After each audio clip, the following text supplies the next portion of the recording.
In today's video, we're going to talk about number sets.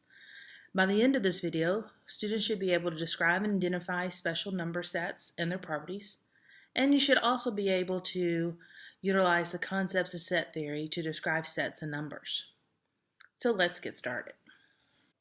Since this section is called set theories, we need to know what a set is. It's just a simple collection of numbers or objects. If you have a set that has nothing in it, we call it an empty set. And the notation for an empty set, braces with nothing in it, or a zero with a line through it. Either one of these symbols is called the empty set symbol. When we talk about sets, we can describe elements in the sets, and those are just the numbers or objects that's listed in the set. Or we might describe a set as either infinite or finite. So let's look at two examples here. Our first example is example A.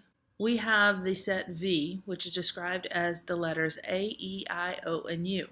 To say that the letter I is an element of the set, we would use the notation I is an element of set V. Now, to describe that the letter M is not listed in this set, we'd say M is not an element of set V. Now look at set V, and I notice I have five elements in set V. So to describe this, I'd say the number of elements in set V is 5. Please look at example B. Can you tell me if 12 is an element of set E? Is 14 an element of set E? Is 15 an element of set E? And how many elements are in set E? Pause the video while you answer this question. Okay, so first one I asked you, is 12 an element of set E? Well, I notice these numbers, 2, 4, 6, 8. 12 is not listed, but then you have these 3 dots. That means that pattern continues on. So I'm noticing that these are just all even numbers. So 12 would be an element of set E. And then I asked you, is 14 an element of set E? Yes, it's also an even number. But 15, on the other hand, is an odd number. So it is not an element of set E. And finally, how many numbers are in this set? Well, the numbers in the set of even numbers is infinite. It continues on and on forever and ever. So you denote it either as an infinite, as the infinity symbol here, or you could say that the number in set E is infinite. Whereas example of set V is an example of a finite set. Now let's look at some special sets that you're going to need to memorize. These are sets that you need to know their characteristics and know how to recognize them throughout the school year. So the first set is called the natural numbers. The natural numbers are the numbers that start with 0 and then you count up. So this is another example of an infinite set. Using set notation, I'd say that the natural number set, and that's our symbol for natural number, is all the numbers in the set starting at 0, 1, 2, 3, and then forever on. Integers, on the other hand, add in the negative numbers. So this is another example of an infinite set. Its notation is a Z with a line through it. So this is our set of integers, and it's all the negative for up to -2, -1, then 0, 1, 2, 3, 4, and on. So that's a set of integers.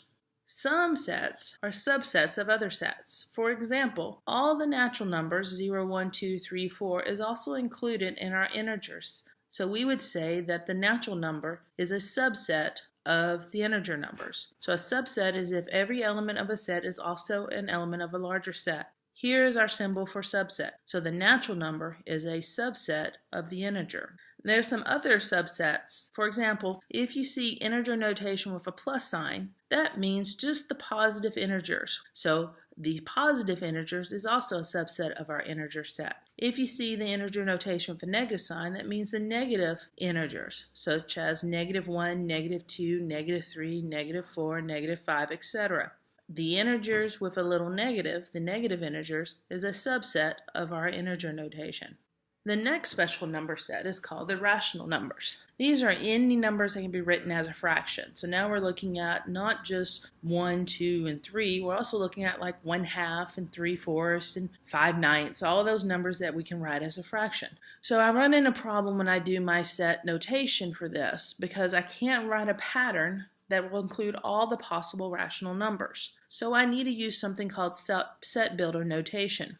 For set builder notation, you first define your equation or what you're looking at, so a fraction. So I will define this as P divided by Q. That's going to be my fraction. And then you draw a line. That line is read such that the rational numbers is the set P divided by Q such that P and Q are elements of the integers and that Q cannot be equal to 0 because it's a fraction we cannot divide by, and that is equal to our set of rational numbers. And the notation for rational numbers is a Q.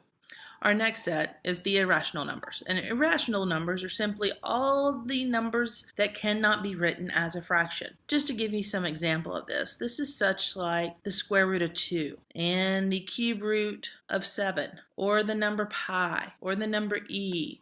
Now, the best way to denote an irrational number is use something called a complement. Since my definition of rational numbers was any numbers that can be written as a fraction, and irrational numbers are the numbers that cannot be written as a fraction, those are complements of each other. And they're all numbers that are contained within a larger universal set called real numbers. So we have a problem here. How do we describe an irrational number using our set notation? Well, first off, it's the complement of the rational numbers. And since Q is the notation for rational numbers, the symbol for irrational numbers is the complement of Q, which is noted by a Q with a comma.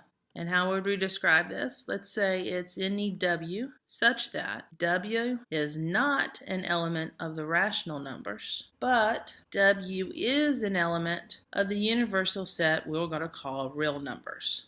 So let's talk about real numbers. What are real numbers? Real numbers are any numbers that can appear on the number line. So that is all the irrational and rational numbers put together form the real number line.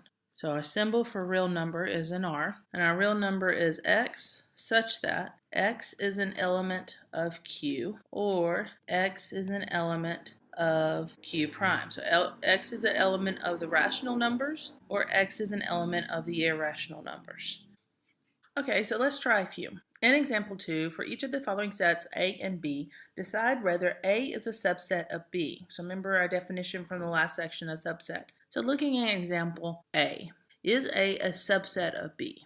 A is not a subset of B. The reason why is notice that 7, which is in A, is not in set B. Okay, pause the video and try problems B and C on your own. When you're completed, come back, push play, and we'll see how well you did. Okay, A says, is the empty set a subset of B? So A is a subset of B because the empty set is a subset of every set in the universe.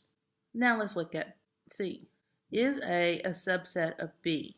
So is the numbers 1, 5, 11, and 17 natural numbers? Well, yes, those are all natural numbers. Now let's try example 3. Find the complement of our sets listed below. So U is called the universal set. It's our big set that we're looking at, all the numbers contained within. So a set A is described as the numbers -3, -2, and -1. We got to figure out what the complement of A is. So first, let's write down what all numbers are in set U, our universal set. So that's going to start at -6 and go up and include all the negative integers. So another way of writing our universal set U is to say U is the numbers -6, -5, -4, -3, -2, and -1. So if A is the sets -3, -2, and -1, A complement, numbers in the universal set that's not in A, would have to be all the other numbers not listed in A. Set B is the even numbers in U, so the complement of B would be the odd numbers. Since C is the empty set, our complement of C would be all the numbers in our universal set. Okay, for example 4, let's try going the other direction. We're going to write using set builder notation. Now, your textbook calls set builder notation interval notation, so be aware when you see that in your textbook, if it says write it as interval notation, they mean for you to write it in the set builder notation. Pause the video and try to write A, B, and C using our set builder notation that we've learned. When you're done, come back and push play. Okay, for example A, X such that X is between -3 and 5, including the 5, and X is an element of the real number line. For part B, we'll find that X is a set of integers such that x is between -5 and 0. In part C, notice that this is all the x values, all the numbers greater than 6. Now notice this time I did not do the comma. X is an element of the real numbers. You do not have to use that notation if you're talking about real numbers. This is always understood. If you see an element like this, it's always understood to be the real numbers. At any time you're not talking about the real numbers, like we were in example B, you have to include that. So I could have wrote example A without this x is in the set of real numbers. So you can write it with it or without it. Okay, for example 5, let's try going the other direction. I've wrote the number in set builder notation. Now you translate it to a number line notation. Pause the video and see how well you do. When you're finished, push play and we'll check your answers.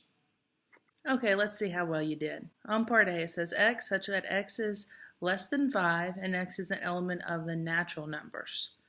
And then to show that this pattern continues on and on, just draw an arrow that says it keeps going in that direction. Problem B, it says w such that w is greater than or equal to 2. Now again, because this doesn't state it, we assume these numbers are real numbers. And so our graph of part B should look like this. Very good. Now don't forget to take notes and write your questions down, and I'll see you in class tomorrow.